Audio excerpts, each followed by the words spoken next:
Hello everyone and welcome to today's video. Now today I'm going to be talking about the Overwatch League Week 10 matches. This is also at the very end for the Midseason Madness, and then after that will be the playoffs for the Midseason Madness, which will be at Hawaii for the West region teams. So they'll be going over to Hawaii, while the APAC teams, they will stay at their respective locations. So let's have a look at the Week 10 matches. Obviously, like and subscribe, it would really help me. We've actually gotten a lot more subscribers now, so hopefully we can continue that upwards trajectory. And here are the results. So, I scroll down a bit too far. There we go. These are the results. So first off, it is the Philadelphia Fusion versus the Guangzhou Chargers. A 3-1 victory for the Philadelphia Fusion. Looks like they finally got the acts together. M3 was MVP. Finally got the act together, which is a great sign for them. And once again, the Chargers season continues to go horribly wrong for them. So, not really the best idea for the Charge, but hopefully maybe next one, which I think is the Summer Showdown, hopefully they can pick up the pace a bit. Next up, we got the Shanghai Dragons versus the Chengdu Hunters, and it was a Shanghai Dragons victory with Lip winning, with Lip as the MVP. I mean, the Hunters definitely put up a good fight against the Dragons, especially on Midtown and New Queen Street, where it was very, very close there. But it wasn't enough, and it was the Dragons who won that. So, bit of a disappointing for Hunters, but that's alright. I think that also means that, I think with that loss as well that they had against the Dragons, they did not make it into the top 4 at the Midseason Madness, so they will once again miss out on a tournament. Let's now move over to the West, and this was closer than I was expecting. The NYXL versus the Houston Outlaws, and it was the Houston Outlaws victory, but it was 3-2. I mean, the NYXL, they haven't even been looking too good throughout this whole season, so I'm pretty surprised that they somehow put up a fight against an actual mid-pack, maybe even a top 5 Overwatch League team, especially in the West region. So I'm pretty surprised about that. But Maris did get an MVP. It was a very, very close game, but the Outlaws just takes it up, and NYXL continues to have their horrible season. And then next we have the San Francisco Shock against the Toronto Defiant, and it is the SF Shock win it. I mean, who saw that coming? No one. The Shock have been dominating this season, so I'm not even surprised at it. And yet they still haven't lost a single match in the regular season. Well, in the qualifiers, they obviously lost a match. Well, I think 2 matches in the Kickoff Clash tournament, but they haven't lost a single match in the qualifiers, but it all counts. So it's very interesting there to think about. Next up, we got the Paris Eternal versus the Atlanta Reign. It was very quick and easy done for the Atlanta Reign, beating down the Paris Eternal 3-0. Hawk did get MVP. Very, very convincing win. They completed Colosseo, and they completed Dorado Midtown. I mean, what else do you really want from the Atlanta Reign against a very weak-looking Paris Eternal? God, I'm yawning too much. Let's then move over to the East region, and we have the LA Valiant versus the Seoul Dynasty, and it was the Seoul Dynasty winning against the Valiant Stalker got MVP. That's interesting.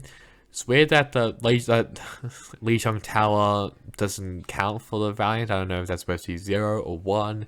It's just blank, so we don't actually really know if they got any capture points. But easy win for the Seoul Dynasty.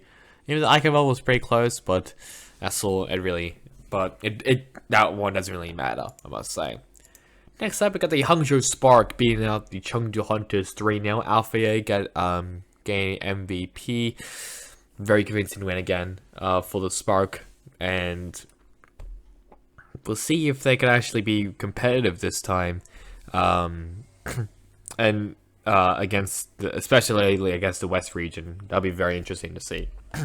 Especially this week, this whole day on the East region was just 4 3-0s.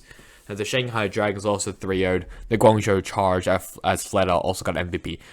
I'm not surprised about this. I mean, the Charge, well, just like I keep saying, they've been struggling a lot. So no surprises there that they that they lost out against the Dragons. For the West, there was some pretty close matches here. Especially this one, the Washington Justice versus the Vancouver Titans, and it was the Washington Justice winning this. But it was actually very close, it was 3-2. Krillin did get MVP. Both of the push maps were very, very close as well, separated by only 1 meter. And I remember, I think the Justice also tweeted out like a picture of, the social media admin tweeted something about, what was it? It was like something about like at least he tried to the Vancouver Titans, even though they lost us. So I don't know if they should really be. I mean, it's cheeky from them, I must say, but I don't know if it's really a good idea for them to actually post that, even though they almost lost to the Vancouver Titans, and yet the Titans still have not won a single match. So yeah, that might have been the first match that they've actually won, but it wasn't, and the Justice does close it out. Next up, we got the Houston Outlaws versus the Boston Uprising, and it was the Outlaws winning against the Uprising. Once again, very, very close, 3-2. Pelican did get MVP. Both of the push outs, the first one, Colossia, was pretty close. It was just a meter apart. New Queen Street, Outlaws definitely got that win. So, but Outlaws, they're just like I said, they're like the top 5 team in the West region. Uprising, they're like average at mid pack. They're like the Justice. They're like mid pack to like average. They're not that bad. Definitely better than the NYXO, I must say. And then finally, we got the LA Gladiators versus the Florida Mayhem. It was a convincing 3-0 victory for the LA Gladiators. Once again, not surprised. Kevson did get MVP. The Mayhem, they're definitely mid-pack. They're definitely at the tail end of mid-pack with like the Justice, the Uprising, the Defiant. So, no surprises that it was a very convincing win for the LA Gladiators. Next up, we got the Philadelphia Fusion versus the Seoul Dynasty. 3-1 victory for the Philadelphia Fusion. I was expecting a bit more from the Seoul Dynasty. But, yeah, I'm surprised. MN3 also got MVP, so this is definitely a bit of a show-up now for the Fusion. On their way to the Midseason Madness as they beat out the Kickoff Clash winners for the East region.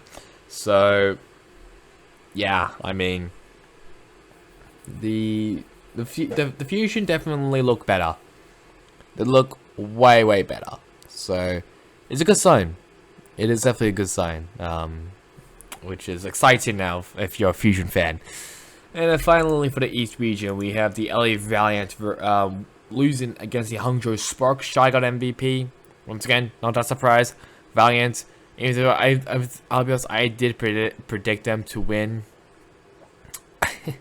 I did predict them, well, not to win, but I did predict them to be in the in the Midseason Madness. That didn't come to fruition. I just did it as a little joke, and they almost did. But if they got a couple more wins, then they probably would have. So, a bit unlucky there, I must say. And then finally, we'll finish off with 2 West matches, which were pretty convincing. Here we got the London Spitfire losing against the Dallas Fuel 3-1. Fearless got MVP. Once again, no surprise there. Dallas Fuel. Even though this tournament qualifiers wasn't the best for the Fuel, and really, really good for the Spitfire. Not really the great. Fuel should be a bit happy about that, but not too overly happy about it. And finally, we got the NYXL versus the Boston Uprising, and it was a 3-1 victory for the Boston Uprising. Valentine got MVP. No surprises there. Once again, the NYXL, they've been looking horrible throughout this whole season up to here. So let's now have a look at the standings, and this is what the standings looks like after week 10. So the top 8 has the SF Shock and the LA Gladiators both with 13 points. Then we got the Dallas Fuel with 11 points, Houston Outlaws with 10, the London Spitfire and the Atlanta Reign both with 8, and the Mayhem and the Defiant both with 7. And 9th, we got the Washington Justice with 6 points, the Boston Uprising with 4 points, the NYXL and the Paris Eternal both with 1 point, and the Vancouver Titans with 0 points. And then for the East, we have the Seoul Dynasty with 12 points, the Hangzhou Spark and the Shanghai Dragons with 10 points, and then the Philadelphia Fusion with 4 points. So with 4 points, with 8 points, I must say. And then we got the Chengdu Hunters with 5 points, LA Valiant with 3 points, and the Guangzhou Charge with 1 point. So I've looked at the tournament just to see at all the brackets, and these are obviously the teams. Here they are. Top 8 from the West and top 4 from the East. And the West will also be at the University of Hawaii at Manoa. I think that's how you say the name. Minimize like this on the league service in South Korea, while the East teams will play from their home country. So I think it might be in the East. I think that's probably where this might be, but I might be wrong with that. And then let's have a look at the bracket. So this is what the bracket looks like. So we'll first have the London Spitfire versus the Atlanta Reign. Then we have the only match where we actually have an East team versus a West team, which is the Shanghai Dragons versus the Toronto Defiant. Then we got the Hangzhou Spark versus the Philadelphia Fusion. Then the Houston Outlaws versus the Florida Mayhem. For the 4 teams to advance themselves, who basically got a bye from the upper round 1. In the upper quarterfinals, we got the SF Shock, whoever wins against the Spitfire and the Reign. The Dallas Fuel against whoever wins against the Dragons and the Defiant. The Gladiators versus whoever wins against the Spark and the Fusion. And the Salt Dynasty, who go up against either the Outlaws or the Mayhem. I think there's only like one roster change which happened, which was Fastest. I think that's how you say his name. He joined the Paris Eternal. Let me just try to find where that is. Yeah, so Fastest, he joined the Paris Eternal as an assistant coach, and I think that's really all what happened. Yeah, that's really all. All the other ones are just Overwatch Contender stuff. But yeah, that's really about it. And obviously the next one will be the Summer Showdown. Let's just have a look at the first week of the Summer Showdown. And these are also for the West region only. So if we have a look at maybe some good matches, Gladiators versus Seal, that might be really good. Maybe I'm not sure. Eternal Justice might be pretty decent if the Eternal actually shows up. Probably not actually. Now that one, this is where I'm really looking at. The Titans versus the Eternal. That will be a brilliant Bread Bowl, Toilet Bowl match. If you guys remember the Boston Uprising versus the Houston Outlaws match in 2020, you'll know what I mean about the Toilet Bowl, because this will probably maybe be the next Toilet Bowl. But we shall see. I'm not too sure, but we'll see that. I think that's really all the other matches. Actually, Gladiators versus Houston, that might be pretty good as well. Other than that, that might be about it. I think that might be all the good matches. Yeah. So that's really about it for me. Hope you guys enjoyed it. Catch you guys on next time in the next one. Goodbye.